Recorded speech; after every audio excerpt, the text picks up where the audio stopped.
Hello, hello. So, day 4 of Moon 1. Um, it's quite a brief one, or it should be. So, the title, so still using the Lunar Tao by Denming Dao. So, day 4 of Moon 1. Okay, so it does make reference to the kitchen god. This is the day when the kitchen god returns to Earth. It's also the honorary birthday of ducks. Cool. Okay, so the title is Humility's Fire. So the whole thing of this is going to be about humility. It's very much something is more of a practice, something that takes a lot of time of like observing yourself, observing others, looking for those patterns in yourself. Much as we did say with a couple of days ago, I think, of like observing your parents, your ancestors, all that kind of stuff, and looking for the patterns that you've carried through, the things you've adopted through your lineage. But this is obviously more humility, the way you interact with complete strangers through to family members, etc. So humility's fire. So it's a nice little phrase. So burn arrogance in humility's flame. Okay, so the whole thing really is burn arrogance in humility's flame. Go from the lowly to the highest God, but don't be enslaved by wealth. So obviously, aim to improve yourself through academia, through financial gain, through success of whatever it is you want to be successful in, sports or whatever. But don't be enslaved by that wealth. Okay, so yeah. So obviously that's fairly straightforward. Um, if if that high status becomes your whole identity, then you kind of isolate yourself from everyone else in that sense as well. Um, yeah, so without exception, okay, so this is now kind of looking, if I go back into another little bit, but this is humility is effectively considered one of the key virtues of Taoism and many other religions and doctrines, obviously. Um, so it does make a reference to the kitchen god, and the kitchen god returns to Earth on this 4th day. Okay, so I'll read you the quick story of this. So the kitchen god was originally a man named Jan Lang. He was married to a virtuous woman whom he abandoned during an adulterous affair. Heaven blinded him as a punishment. When his lover left him, Jiang's fortunes declined until he was reduced to being a beggar. One day he went begging at a house, not knowing that it belonged to his now remarried ex-wife. She recognized him, but since he was blind, he did not know her.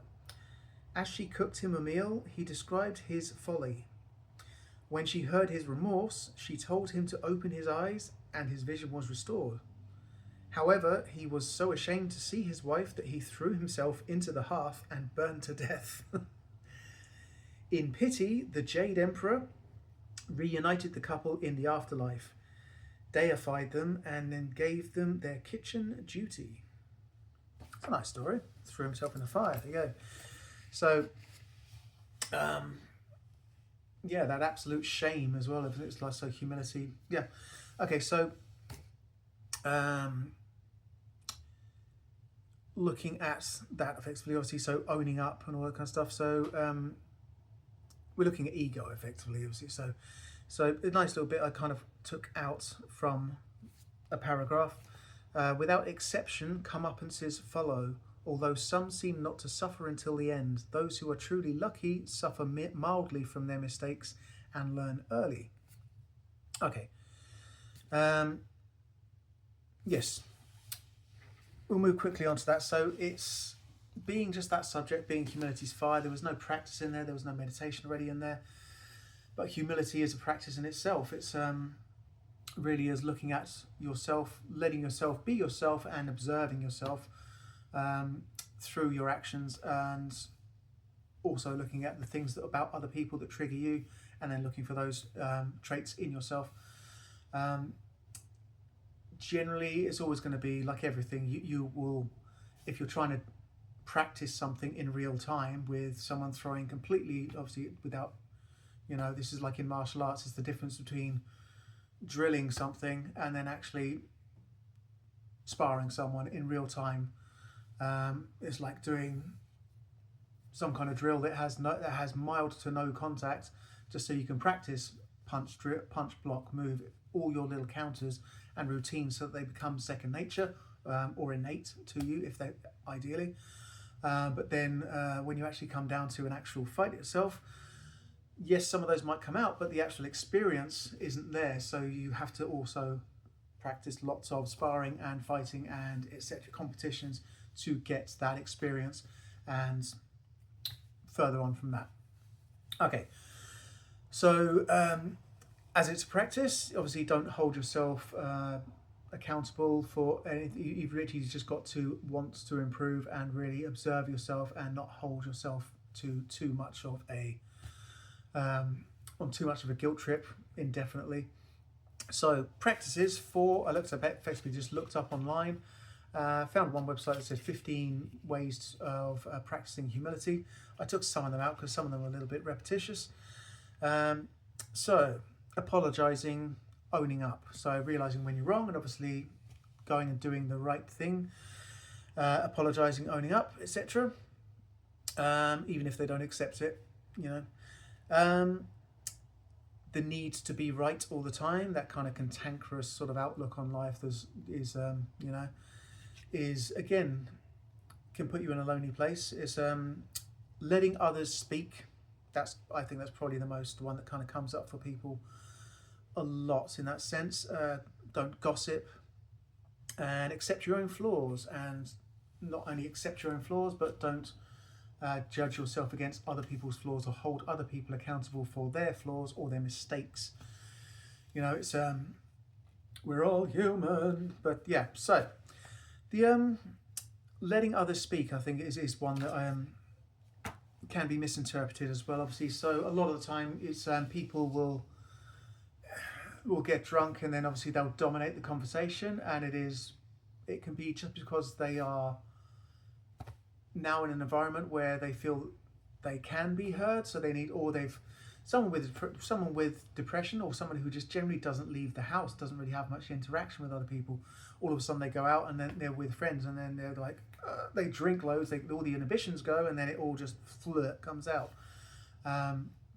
So it's kind of an emotional release that is relentless, that kind of thing. So I think, and people will generally understand that. But dominating the conversation for the sake of it, all that kind of stuff, obviously, yes, that is essentially where it's going. But yeah, the last one I took from that list was being liked. So accepting that not everyone is going to like you, and that's perfectly fine. Not everyone even has to interact with you, because if you're talking about your line of progression, effectively what the Chinese would call Ming, which is the expression of the soul. So your soul's journey throughout this physical form, or this lifetime, as you will. So a lot of the people that you might meet are literally it could just be they're there for a brief conversation. They annoy the hell out of you, and you think, oh, well, that person was a dick, but actually it's just, that's the thing, that's all they were there for, was just to show you their flaw, so you can then compare that flaw and look for that flaw in yourself, from the past and any future experiences. Yeah, so accept that not everyone is going to like you, and you don't have to make everyone like you, and just because they don't like you doesn't make them a bad person. It can just be that you had a complete clash of personalities, and you're just there to expose each other's flaws and egos. Yeah. Okay. Kind of leads me to number 44 from the Tao Te Ching itself. So the passage that really ties to that is, if you look to others for fulfillment, you will never be truly fulfilled. Okay. I'm going to read through the whole thing, and it's quite brief, so as all of them are. So, fame or integrity, which is more important? Money or happiness, which is more valuable? Success or failure, which is more destructive? That's a good one. If you look to others for fulfillment, you will never be truly fulfilled. If your happiness depends on money, you will never be happy with yourself. Be content with what you have. Rejoice in the way things are. When you realize there is nothing lacking, the whole world belongs to you. Okay. And then that last bit. So be content with what you have. Rejoice in the way things are. When you realize there's nothing lacking, the whole world belongs to you. So rejoice in the way things are. So gratitude is another one of the ones in the 15 that they kind of suggested. Being grateful, but expressing gratitude. That's a nice little practice as well. And you can literally do that first thing in the morning. I used to keep a dream journal and do a gratitude thing first thing in the morning. So as soon as I wake up, write down what the dream was. Even if you can't remember what the dream was, you can literally just put like wasn't a nightmare, because a nightmare you would remember, you know, you'd have adrenaline and everything else. But doing that, it really helps you to start a process, and you'll start to find that more and more you actually start to remember more and more of your dreams, even to the point that they start to become kind of lucid towards the end, because your conscious, subconscious, unconscious is doing that, being aware that, oh, I realise I'm dreaming, I'm about to wake up, what was I doing? I need to retain this, and then etc. But when you do that, you can also do a gratitude list. Start nice and easy, just start with one thing, and then the next day maybe find 2 things. 3 things a day is always pretty good. You try and find 3 things that you're grateful for per day, and you'll eventually find that you think 3 a day and try and keep it different every day, but you will find every day more and more. It starts your day off on a positive note, much like where we are now in this first sort of like 2 weeks of the Chinese New Year. We should be focusing on the positive and trying to put positive thoughts out there, so that we are just aligning with those positive actions through the law of attraction. So yeah, looking at humility. So humility is a practice. It's a long old thing to do, and you know, that's why we're all here. That's why we have these interactions with each other, is to expose our own flaws and expose other people's flaws through our flaws, and to hold ourselves accountable, but not to punish ourselves.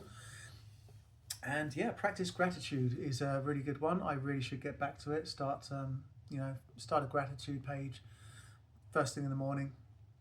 Yeah. That's it. I think that is it for today. I will see you tomorrow.